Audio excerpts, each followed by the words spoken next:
Hello everyone, आप सभी का हमारे चैनल पे स्वागत है बच्चों। आज के वीडियो में हम क्लास 9th मैथमेटिक्स जो प्रश्नावली 6.1 है उसे वन शॉट में हम कंप्लीट करने वाले हैं। इससे पहले वाले वीडियो में मैंने इस प्रश्नावली के जो बेसिक्स हैं, ठीक है, वो समझा है।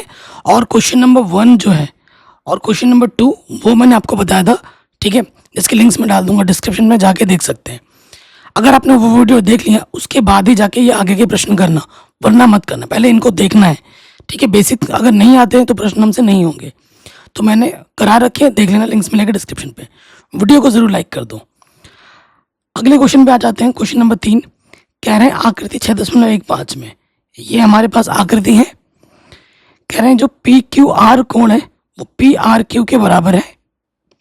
तो हमें सिद्ध करना है कि ये वाला जो कोण होगा इस कोण के बराबर है, P Q S, P Q S, ठीक है। यानी कि ये वाला जो कोण है वो किसके बराबर है, पी आर टी, इस कोण के बराबर है। ये हमें सिद्ध करके दिखाना है, ठीक है। अगर मैं बताऊं ये वाला जो कोण है ना, इस वाले कोण के हमें क्या दिखाना है, बराबर दिखाना है।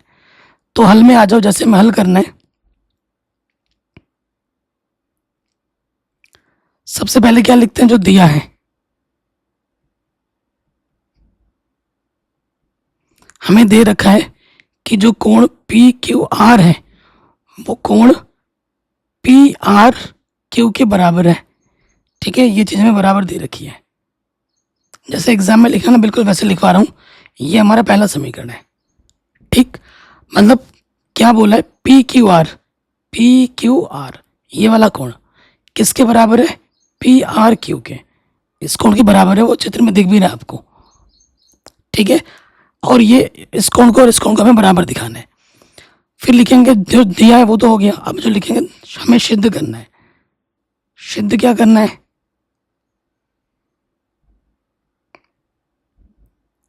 जो सिद्ध करना है उसे लिख दो। हमें सिद्ध करना है पी क्यू एस और पी आर टी, ये दोनों आपस में क्या होंगे, बराबर होंगे।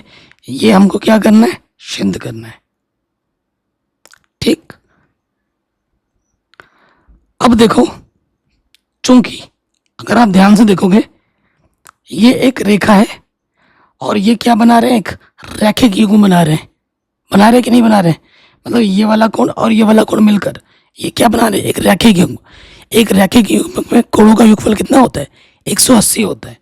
तो लिखेंगे चूंकि, चूंकि कोण, कोण पी क्यू एस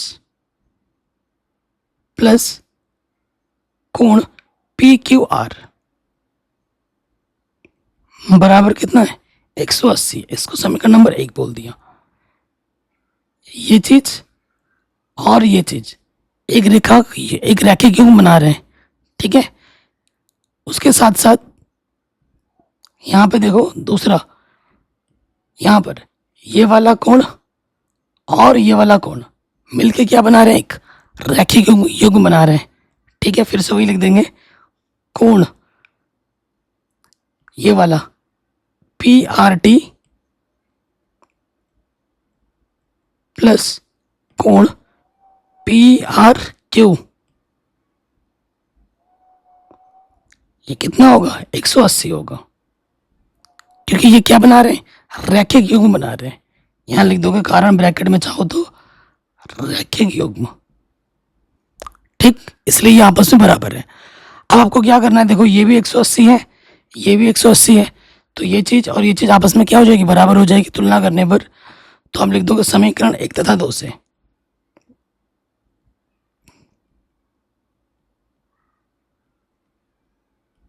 ठीक है। अब चाहो तो यहाँ पर ये जो लिखा है ना रैखिक युग्म, यहाँ लिख सकते हो इससे पहले रैखिक युग्म के गुणधर्म से, उसके बाद ये लिख देना और ये लिख देना, तो और बढ़िया हो जाएगा, ठीक। तो क्या हो रही है हमारे पास, इसकी और इसकी क्या करनी है, तुलना हो जानी, बराबर हो जानी है। यानी कि P Q S plus P Q are बराबर हो जाएगा P R T plus P R Q के। अब प्रश्न में देखो, प्रश्न में बोल रखा है कि पी क्यू आर की जगह पे पी आर क्यू रख सकते हो, ठीक है। पी आर क्यू की जगह पर, चूंकि पी क्यू आर बराबर क्या है, पी आर क्यू, तो मैं यहाँ रख देता हूँ, ये पी आर टी है और पी आर क्यू की जगह पे मैं रख देता हूँ पी क्यू आर। ठीक है, इसकी जगह पे ये मान हमने रख दिया है। अब इस तरफ क्या है हमारे पास, P Q S P Q R. तो पी क्यू आर से पी क्यू आर दोनों तरफ सेम टू सेम है बराबर के, तो क्या हो जाएगा, कट जाएगा। बराबर के दोनों तरफ सेम टू सेम चीज रहने पर कट जाता है, चिन्ह भी समान होना चाहिए।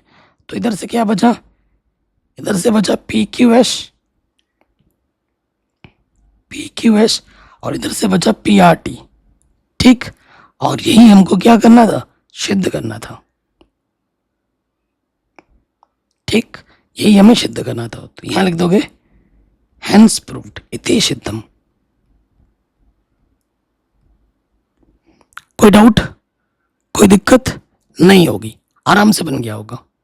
अब आ जाओ अगले प्रश्न में। क्वेश्चन नंबर 4 क्या बोल रहा है हमसे, आकृति 6.16 में, यह आकृति आपको दिख रही होगी। हमें दे रखा है कि x प्लस वाई और y प्लस जेड आपस में बराबर है। तो हमें सिद्ध करना है कि ए ओ बी एक रेखा है, ए ओ बी ये एक रेखा, यानी कि y प्लस एक्स या फिर z plus y, z plus डब्ल्यू, इसको क्या दिखाना है, एक रेखा दिखाना है। यानी कि क्या दिखाना पड़ेगा इसको, अगर ए ओ बी दिखाना है ना, ए ओ बी ये रेखा है, तो यहाँ पर x प्लस वाई को हमें क्या दिखाना है, 180 दिखा देना है। ठीक है, तो प्रश्न में आ जाओ हल में। सबसे पहले जो दिया है वो लिख लेंगे। दिया है, हमें दे रखा है कि जो x प्लस वाई है और y प्लस जो z है वो आपस में क्या है, बराबर है।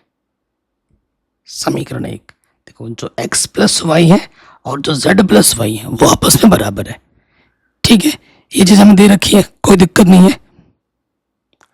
अब देखो यहां से हम क्या लिख सकते हैं, यहां से क्या हो जाएगा, अरे यार लिखता क्यों नहीं है,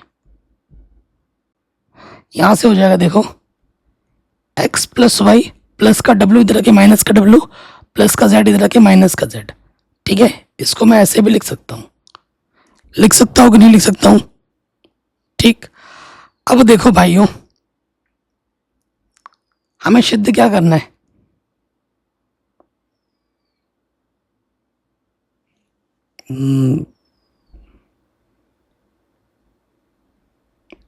हमें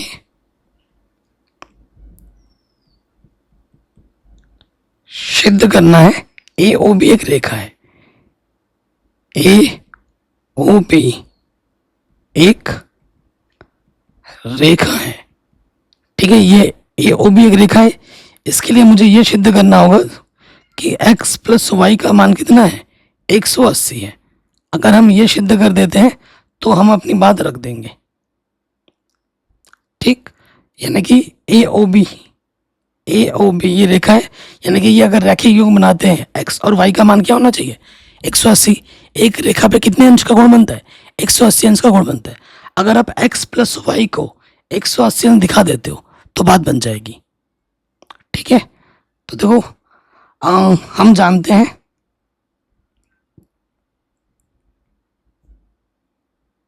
क्या जानते हो तुम कि एक चक्कर में जो टोटल कोणों का योगफल होता है कितना होता है, 360 होता है। तो हम यहाँ लिख देंगे x plus y plus z plus w कितना होगा, 360 होगा, है कि नहीं, 360 होगा। या फिर आप यहाँ से क्या कर सकते हो, यहाँ से आप क्या कर सकते हो, w प्लस z की जगह पे क्या रख सकते हो, x प्लस वाई रख सकते हो। यहाँ पर w प्लस जेड या z प्लस वाई इसकी जगह पे मान रख दो। तो आप क्या करोगे, समीकरण 1 से मान रखने पर, ठीक है, x प्लस वाई और z प्लस डब्ल्यू की जगह पे भी क्या आ जाएगा, x प्लस वाई।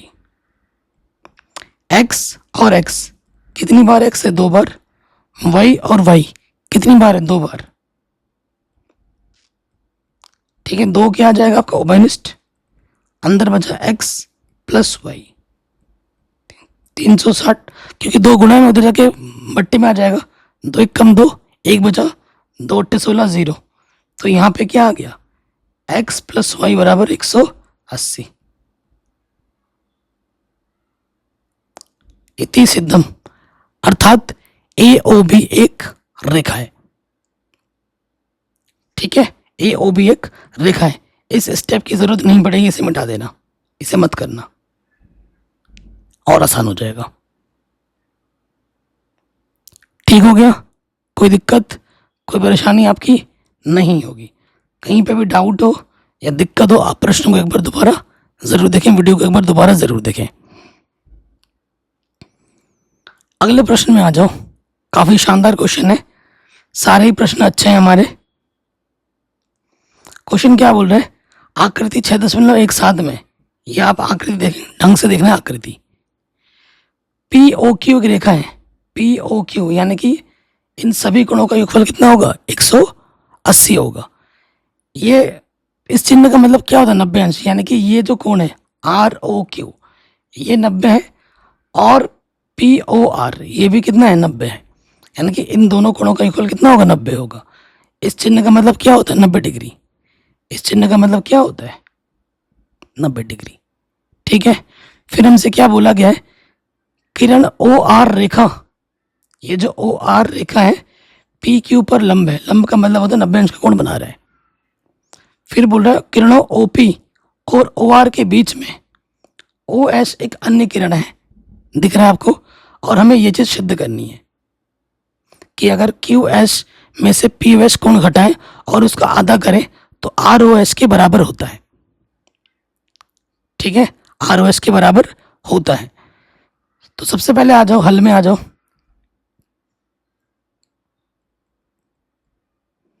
क्या दिया है वो हम लिखेंगे,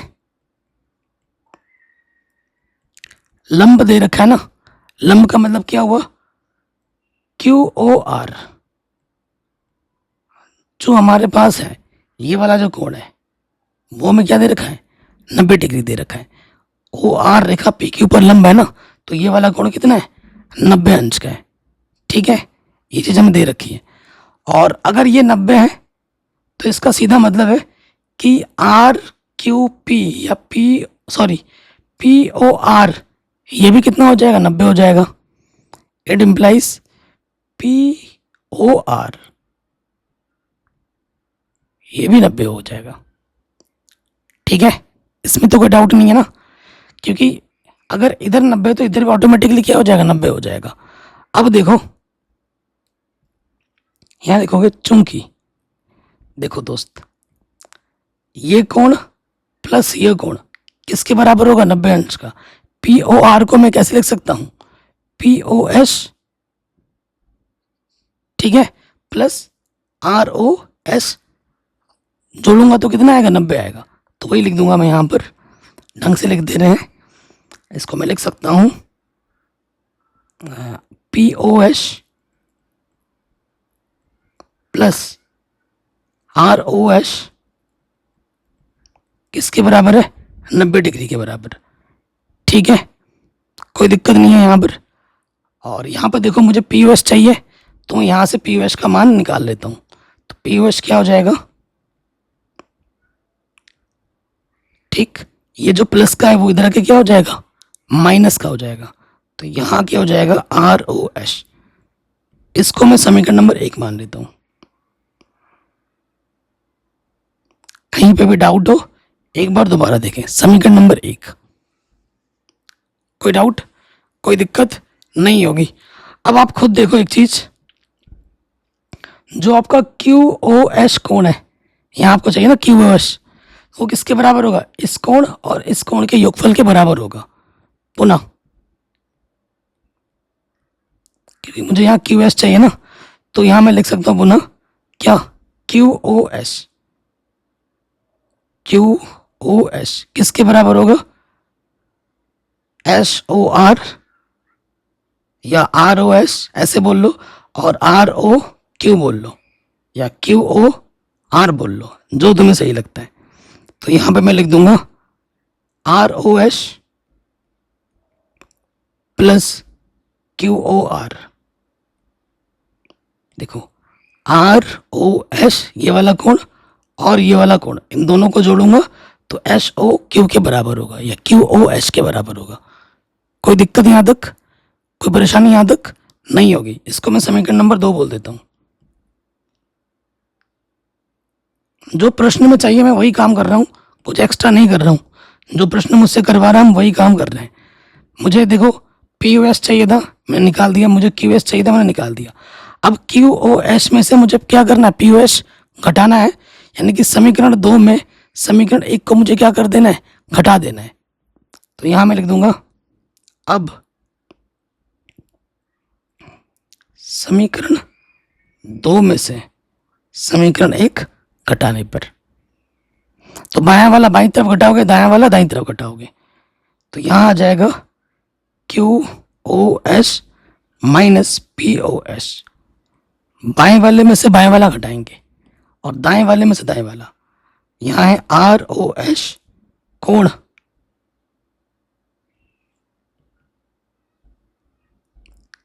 क्यू ओ आर, ये घटाया, और यहाँ पर 90 डिग्री माइनस के आर ओ एस। ठीक है, अब आप देखो दोस्त, यहाँ पर क्या है, क्यू ओ आर है। क्यू ओ आर इसका मान कितना है, 90 है। क्यू ओ आर का मान कितना है, 90 है। मैं क्यू ओ आर की जगह पे क्या रख सकता हूँ, 90 रख सकता हूँ। तो 90 रख दूंगा मैं यहाँ पर। तो यहाँ पर है आर ओ एस, इसके जगह पे मैंने 90 रख दिया। माइनस अंदर गुना कर देंगे, 90 नेगेटिव नेगेटिव हो जाएगा पॉजिटिव। 90 से 90 कटा, R O S, R O S, ये कितना आर ओ एस हो जाएगा, 2 आर ओ एस। कितना आर ओ एस हो जाएगा, 2 आर ओ एस। और इधर हमारे पास क्या है, क्यू ओ एस। अब ये दो गुणा है, इधर के क्या हो जाएगा, बट्टे में। आगे हल कर देता हूं, तो यहां आ जाएगा, ये दो गुणा है, इधर के बट्टे में आ जाएगा। तो ये आ जाएगा Q O S minus P O S, और इधर क्या बचेगा, आर ओ एस। और यही चीज हमको क्या करनी थी, प्रूफ करनी थी, सिद्ध करनी थी। ठीक है, यही चीज हमको क्या करनी थी, सिद्ध करनी थी। हो गया आराम से कि जो आर ओ एस आएगा वो इसके बराबर होगा। देखो यहाँ आर ओ एस है, इसके बराबर आ गया, हैंस प्रूव्ड, इति सिद्धम। मैं आपसे रिक्वेस्ट करूंगा, आपको हो सकता है कि देखने में आसान लग रहा हो और समझ में भी आ जा रहा हो, लेकिन जब तक आप प्रैक्टिस नहीं करोगे, जब तक आप रिवीजन नहीं करोगे, तब तक नहीं होगा। और ये ऐसे चैप्टर है ना, आज आपको आ रहा है, शाम को भी आएगा, लेकिन अगर एक हफ्ता में रिवीजन नहीं करोगे तो फिर से भूल जाओगे। तो ऐसे चैप्टर को आपको टच में रखना है हमेशा। एक बार पढ़ लिया, एक हफ्ते बाद दोबारा से फिर एक बार पढ़ना है, फटाफट फटाफट, कि ये वाला ऐसे होगा, ये वाला ऐसे होगा, पन्ना पलट पलट कर। ठीक है, हमेशा टच में रखोगे तो कभी दिक्कत नहीं आएगी। ये नहीं कि आज पढ़ लिया और फिर 2-4 महीने बाद फिर जाके ये चैप्टर खोल रहे हो तो फिर भूल जाओगे। हमेशा चैप्टर को टच में रखना है, रिवीजन में रखना है, तो फिर कभी कोई दिक्कत नहीं आएगी। अगले क्वेश्चन में आ जाओ, वेरी वेरी इंपॉर्टेंट है और बहुत ज़बरदस्त क्वेश्चन है। क्वेश्चन नंबर 6 आपसे क्या बोल रहा है, यह दिया है कि जो एक्स वाई जेड कोण है वो 64 है। चित्र नहीं दिया हुआ, चित्र बनाना पड़ेगा। एक्स वाई को बिंदु पी तक बढ़ाया गया है। दी हुई सूचना से एक आकृति खींचिए। यदि किरण वाई क्यू कोण जेड पी को समद्विभाजित करती है तो एक्स वाई क्यू और प्रतिवर्ती क्यू वाई पी के मान ज्ञात कीजिए। ठीक है, तो सबसे पहले देखो हमें चित्र बनाना है। सबसे क्या बोला है कि एक्स वाई को बिंदु पी तक बढ़ाना है। यहाँ पे देखो, एक्स वाई को बिंदु पी तक बढ़ाना है, तो मैं एक रेखा खींचता हूँ। यहाँ मैंने एक रेखा खींचा। ठीक है, इस रेखा का मैंने नाम दे दिया, इसको मैंने बोला है एक्स, इस वाले बिंदु को मैंने बोला है वाई, और क्या बोला, बिंदु पी तक बढ़ाना है, इस बिंदु को नाम मैंने दे दिया पी। और प्रश्न में क्या दे रखा है कि एक्स वाई जेड जो कोण है वो 64 है। ये एक्स हो गया, वाई हो गया, कहीं और एक जगह रेखा जा रही होगी, तो मैंने ये इस रेखा का नाम दे दिया, ये वाला रेखा इधर, ये जेड दे दिया, इसको क्या बोल दिया, जेड दे दिया। तो ये जो कोण है, ठीक है, इस वाले बिंदु को हम लिखते हैं वाई इधर। तो ये जो कोण है हमें दे रखा है, ये कोण हमें कितना दे रखा है, 64 दे रखा है। ये कोण हमें 64 दे रखा है। क्वेश्चन पढ़ा हमने, अच्छे से समझ के चित्र बनाया। उसके बाद प्रश्न में हमसे क्या बोल रहे हैं, वाई क्यू रेखा है, यदि किरण वाई क्यू, वाई यहाँ पर है तो क्यों कहीं पर यहाँ पर होगा, Y Q Z Y P को समद्विभाजित करती है, समान दो हिस्सों में बांटती है। अच्छा, तो यहाँ से एक समद्विभाजित कर दी, एक रेखा खींच दिया, मतलब यहाँ पे जो कोण होगा यहाँ पे भी वही कोण होगा, समान दो हिस्सों में बांटती है। बड़ा आसान हो गया, क्योंकि ये एक रेखा है और एक रेखा में जो कोण होता है वो आपस में क्या होते हैं, जोड़ के 180 देते हैं, है ना, ये आप जानते हैं। हमें क्या बोल रहा है, एक्स वाई क्यू निकालो, एक्स वाई, अच्छा क्यू तो लिखा नहीं मैंने यहाँ पर, ये हमारा क्या क्यू है, एक्स वाई क्यू निकालो, निकल जाएगा आराम से, एक्स वाई क्यू निकल जाएगा। उसके बाद क्या बोला, प्रतिवर्ती निकालो, X Y Q, Q Y P का प्रतिवर्ती क्यू वाई पी नहीं निकालना है, क्या निकालना है, उसका प्रतिवर्ती निकालना है, घटा देना होता है क्यू वाई पी निकाल के। कैसे घटाते हैं वो मैं अभी आपको बता दूंगा, टेंशन मत लो उसकी।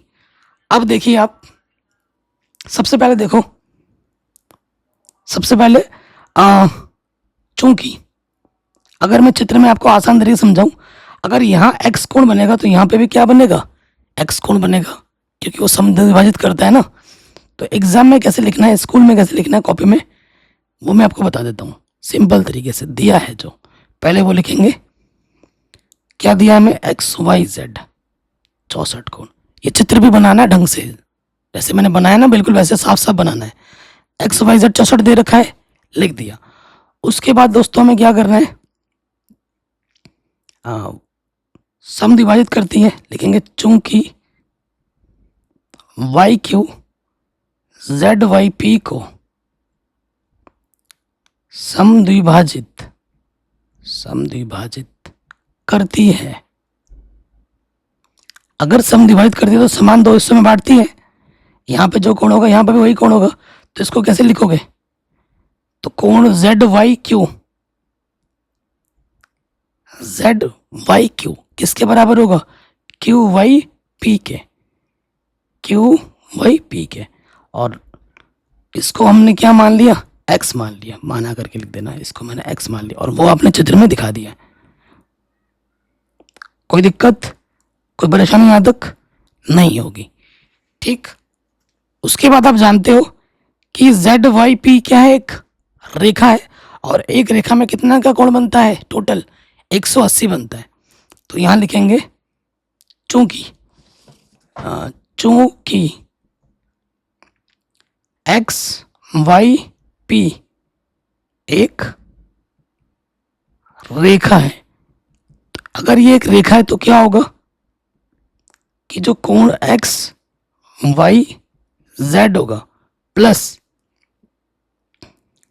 जेड वाई क्यू जो होगा प्लस क्यू वाई पी जो होगा, वो कितने के ही बराबर होगा, इन दोनों तीनों कोणों का इक्वल कितना होगा, 180। इतना प्लस इतना प्लस इतना, देखो X Y Z, Z Y Q, Q Y P, इन सभी का मान कितना होगा, 180 होगा।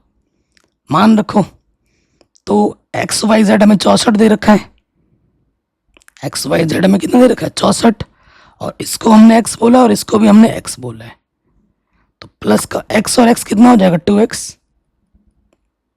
और 64 प्लस का इधर क्या हो जाएगा, माइनस। तो 10 में से 4 घटाएंगे 6 आ जाएगा, 7 में से 6 घटाओगे 1 आ जाएगा, 116, और ये जो 2 गुणा में इधर के पट्टे में आ जाएगा, 2 पंजे 10, 2 अट्ठे 16, तो x का मान आ जाएगा 58 डिग्री। कितना आ जाएगा, 58 डिग्री, ठीक है। यानी कि हमसे क्या बोला था, एक्स वाई क्यू, देखो एक्स वाई क्यू निकालना है, यानी कि 64 प्लस एक्स। अब आ जाओ प्रश्नानुसार, ठीक, यहां लिख देते हैं प्रश्नानुसार। क्या हो जाएगा प्रश्नानुसार, हमें निकालना है एक्स वाई क्यू, जो कि वो होगा X Y Z plus X के बराबर। एक्स वाई जेड प्रश्न में कितना दे रखा है हमें 64 और ये मिला है 58। तो 8 और 4 कितना होता है, 8 और 4 होता है 12 और 6 और 5 11 हासिल था 112। तो पहला वाला उत्तर क्या आ जाएगा 112। कोई डाउट या कोई दिक्कत नहीं होगी, ठीक है। अब हमें क्यू वाई पी का प्रतिवर्ती निकालना है। आ गया यहाँ तक, चलिए अब थोड़ा इसके आगे और करना है। बस आंसर आ ही गया, सब कुछ तो हो गया, अब एक आंसर निकालना और है। अब देखो क्या बोले, Q Y P. Q Y P का है, क्यू वाई पी मतलब एक्स, इसका क्या निकालना है प्रतिवर्ती, ये होता है प्रतिवर्ती, ठीक है। तो लिखेंगे पुनः जो हमें निकालना है कोण क्यू वाई पी का प्रतिवर्ती, मतलब जिस कोण का प्रतिवर्ती निकालना होता है ना उसको 360 में से घटा देना होता है। क्यू वाई पी हमने क्या माना है, एक्स माना है, ठीक है। तो एक्स हमें कितना मिला था, एक्स हमें मिला था 58, तो यह आ जाएगा 302 डिग्री। क्यू वाई पी नहीं पूछा, क्यू वाई पी का प्रतिवर्ती पूछा है, तो प्रतिवर्ती निकालने के लिए 360 में से उस कोण को घटा देना होता है। आ गया आंसर। तो इस तरीके से पूरी प्रश्नावली सॉल्व हो गई है। बाकी मैंने सब कुछ पढ़ा रखा था, इसका बेसिक्स वगैरह, इसके उदाहरण वगैरह सारे करा दिए थे, जिसके लिंक्स मिल जाएगी आपको डिस्क्रिप्शन पे। अगर आपने नहीं देखा है तो प्लीज़ जाके देखिए, उस वीडियो को हर जगह शेयर कीजिए, ठीक है। और हमारे टेलीग्राम चैनल के साथ जुड़ जाना, प्ले स्टोर में एप्लीकेशन होगा उसे ज़रूर डाउनलोड कर लेना, वहाँ पर आपको सब कुछ फ्री में मिल रहा होगा। जय हिंद, अपना ख्याल रखें, मिलते हैं आपसे नए वीडियो में।